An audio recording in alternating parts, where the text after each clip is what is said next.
고속도로에서 가변차로로 달리고 있었거든요. 거기가 너무 울퉁불퉁해서 왼쪽으로 빠져나오려고 하는데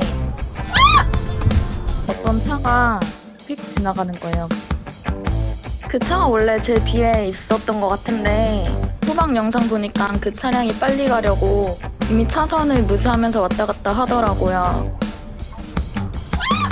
그래서 그때 너무 깜짝 놀래가지고 살짝 핸들 틀어서 피했어요.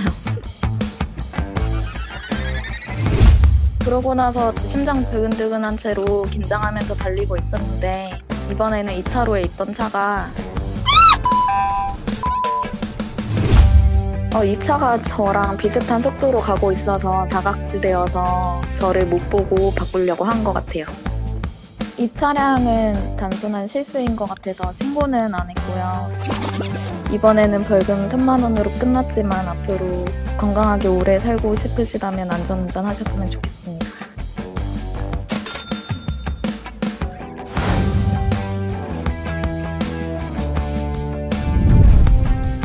외곽순환 도로로 진입을 해갖고 직진을 하고 있는데 버스랑 저 사이에 그 좁은 구간을 뚫고 차가 훅 하고 지나간 거예요. 그냥 뭐 이렇게 빨리 가라 해서 보니까는 그 앞에 가서도 실선 구간 무시하고 뒤에서도 그렇게 지그재그로 들어오는 거를 본 거죠.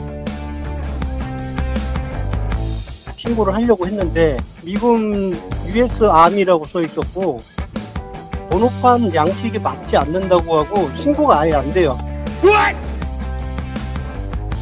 그래서 이거를 인터넷을 열어갖고 사람들한테 물어보니까 외국 차량은 신고를 해도 제외복권이 돼갖고 처리가 안 된다고 하더라고요, 다들. 그래서 그냥 신고하려다 포기했어요. 치안이 잘 돼 있다고 하는 나라인데 외국 차량이 난폭 운전하는 걸 제재를 못한다는 게 좀 많이 실망스럽더라고요.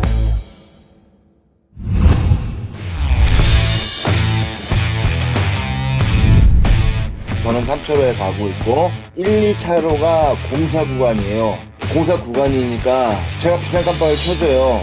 저는 배려를 해주려고 그랬던 건데 이 사람은 오해를 하고선 저를 갖다가 위협을 한 거죠.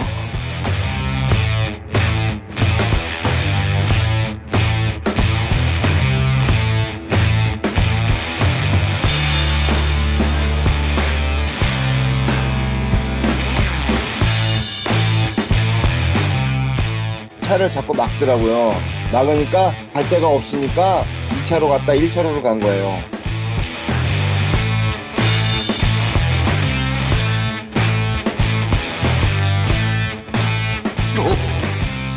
황당했죠. 창문 열고 핸드폰 들고 찍는 상황이에요. 그 상황이. 파출소 가서 신고를 했어요. 제가 잘못한 게 뭡니까? 그랬더니 그분들도 그러는 거야. 선생님 잘못한 거 하나도 없는데 국민 축구공과 거기다 신고하시라 그러더라고요. 카메라 들고서 찍었기 때문에 저도 피해를 입을까봐 경찰에 제보를 했고요. 저 양반도 뭐 저한테 뭐 한 것도 없는 것 같고 버스에 대한은 무슨 공포심이 계시는지 좀 그래요.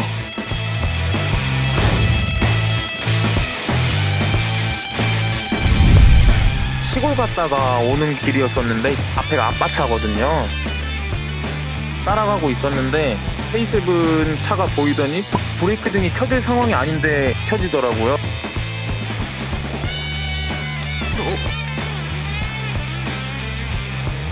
다행히 사고는 안 났지만 되게 많이 무섭고 아찔했던 상황이었거든요. 그때가 인천 방향으로 바로 빠지는 길이었거든요. 그 오른쪽 차선이.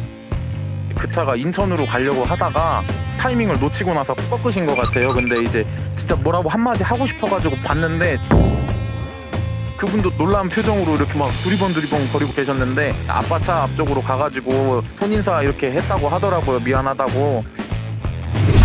분기점 같은 거 지나갈 때 지나칠 것 같으면은 좀 돌더라도 안전하게 운행을 하는 게 좋을 것 같다는 생각을 많이 했습니다.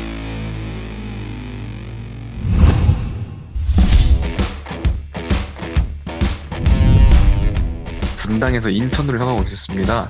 근데 갑자기 앞에 있는 트럭에서 뿌연 먼지가 제 앞을 감싸더라고요. 충격파가 엄청나더라고요. 제 몸을 확 뒤감고 화물차 기사님들 타이어 관리 나무 끝까지 막 사용하시고 그러시잖아요. 아무래도 과적 같고요. 그때 보니까 딱히 페이거나 기스는 안 나서 일단 그날은 바로 보내드리긴 했는데요. 문제는 이 고무 덩어리 같은 게 차에 엄청 지금 붙어있는 상태입니다. 그래서 이걸 한번 지워보고 안 지워지면 그때는 이제 사고 접수를 좀 해야 되나 고민을 하고 있습니다. 뒷차에게 괜찮냐 한마디 해줬으면 좋았을 텐데 차 안에만 계시는 게 보기는 안 좋았습니다. 타이어 관리 잘 하시고 다음부터는 과적 꼭 안 하셨으면 좋겠습니다.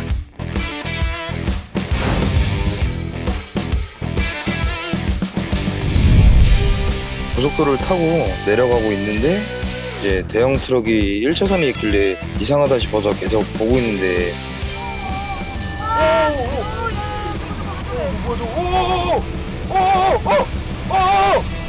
아니나 다를까 옆에 승용차를 못 보고 그냥 쳐버리더라고요.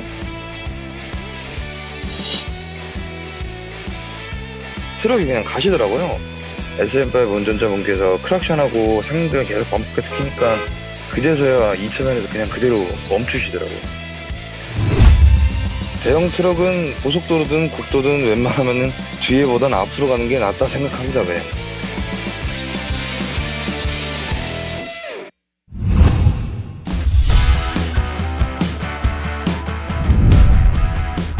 시골 갔다가 올라오는 길이었는데 신형 소나타가 앞에서 비틀대면서 이제 부딪힐 것 같이 운전을 하더라고요. 이 사람이 음주운전인지 의심이 갈 정도로 차선 넘어가고 그러길래 바로 경찰에 신고를 했죠. 계속 이제 경찰에 통화하면서 알려주다가 갑자기 차가 이제 직선으로 가다가 브레이크 안 밟고 그냥 벽에다 박더라고요. 한 40대 아주머니로 보였고요. 그 다음부터는 이제 잘 가시더라고요. 그래서 경찰한테 인계했더니 이제 경찰이 그 차 밖으로 이제 빼는 것까지만 하긴 하고 저는 이제 집에 왔죠. 목적지가 어딘지 모르겠지만 빨리 가고 싶은 생각에 이제 무리하게 운전을 하셔서 이렇게 됐겠죠.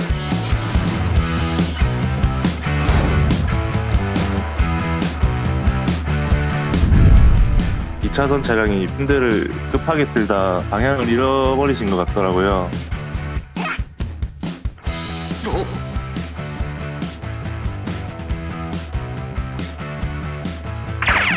저는 1차선으로 피하고 뒤에도 사고가 일어나진 않은 걸로 알고 있거든요. 차가 이렇게 돌아왔음에도 불구하고 그 원인 차량은 자기 갈 길을 가시더라고요. 사고를 유발을 했던 상황이면은 조치를 취하셨어야 됐지 않았을까라는 생각이 들고 항상 경각심 갖고 피할 수 있는 운전을 좀 해야겠다 이런 생각을 많이 들었어요.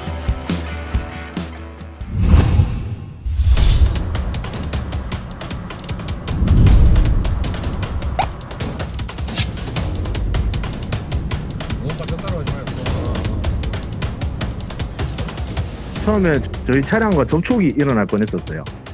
차량이 똑바로 진행하지 못하고 왔다 갔다 하더라고요. 범퍼 한쪽이 너덜거릴 정도로 많이 파손돼 있었어요. 운전석 쪽으로요. 저건 음주다라고 확신이 들어서 계속 따라가게 됐습니다.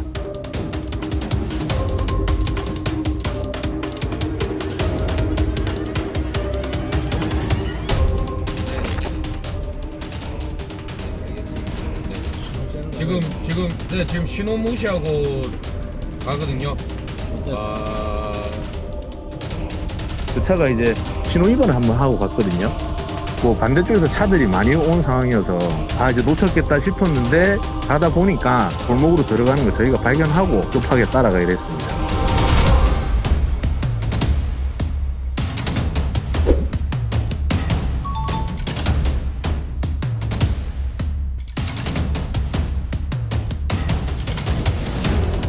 음주운전자가 주차를 하려고 하다가 다른 차와 또 접촉을 했거든요. 또 지금 주차되어 있는 차 박았거든요. 제가 내려서 서 있는 남의 차를 박으면 어떡하냐고 얘기하니까 이제 창문을 내리더라고요. 불냄새가 확 나는 거죠. 그때 심한 말도 하면서 파킹 놓고 내려라고 그렇게 하니까 이제 그때 경찰이 딱 나타나서 조치를 취할 수 있었습니다. 솔직히 좀 많이 답답했고요. 어디로 가고 있습니다. 어디로 가고 있습니다. 저희가 일일이 설명을 다 해야 되는 상황이었고 현장에서 진술서를 적으라고 하더라고요. 그것도 저는 이해가 안 됐었고요. 경찰의 그 안이한 대처가 마음에 안 들어서 그래서 제보하게 됐습니다.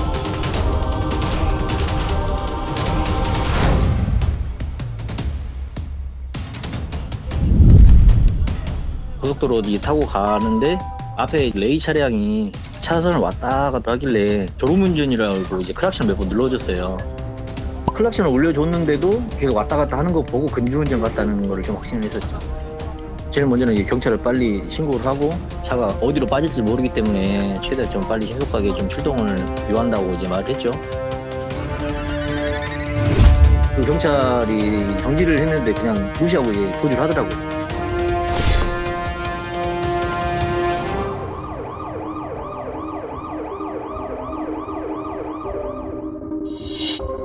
좁은 골목길 막 가다가 맞은편에 오던 차량하고 이제 충돌이 된 거예요. 도주가 멈춰지긴 했는데 반대편 차주분이 좀 같이 있어서 그래서 이제 구급차 오고 음주운전자분이 내렸는데 계속 굴질 않고 거부를 하더라고요. 부모님한테 뭐 알리지 말고 잘못했다고 계속 비는 식으로 말을 하더라고요. 그러더니 담배를 펴서 막 경찰한테 뿜기도 하고 막 내가 이거 뭐 녹음하고 있다 니들 막 이런 식으로 막 행세를 왔다 갔다 하시더라고요.